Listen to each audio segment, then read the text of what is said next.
ang paniniwala natin ng mga tao is kapag namatay yung kamag-anak natin or kapag namatay yung tao, pwede pa siyang maligtas sa impyerno kapag siya ay ipinagdasal.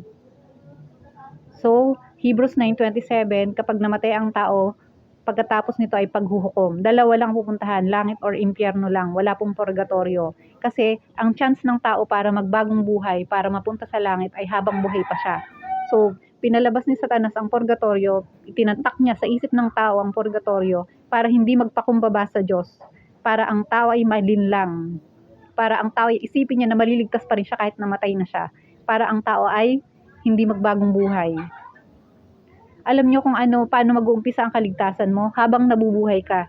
Doon dapat magkaroon ka ng pagpapakumbaba sa salita ng Diyos. Huwag po nating tigasan ang puso natin. Pag narinig natin ang katotohanan mula sa Diyos, ang kanyang mga salita, ang kanyang mga kautusan, dapat po natin itong sundin. Dapat po tayong maging tagasunod, hindi lang po bilang naniniwala lang. Kasi ultimong demonyo, nananampalataya sila sa Diyos, nangangatal pa sila. So yung pananampalataya nyo, pwedeng bukang bibig nyo lang, pero hindi kayo sumusunod sa mga utos ng Diyos. For example, alam nyo, sinabi ng Panginoon na bawal maglasing, bawal makipagsiping sa hindi mo pa asawa or sa asawa ng iba. Ibig sabihin immorality. Example lang yun at lahat ng klase ng kasalanan. Alam mo na bawal yun pero nagpapatuloy ka pa because iniisip mo first and foremost na merong purgatorio. Paano pala yan? Hindi yung mayayaman lahat pupunta sa langit kasi may pambayad sila sa mga nagpapadasal. 'Di ba? Yun pala yung sistema. Pag may pambayad ka pampadasal, pupunta ka sa langit. Make sense ba? May sense ba yun? 'Di ba? Doon pa lang mag-isip ka na. Kaya it's a warning guys sa inyo. Sana matakot kayo sa impyerno. Dahil dalawa lang pupuntahan ng tao, langit or impyerno.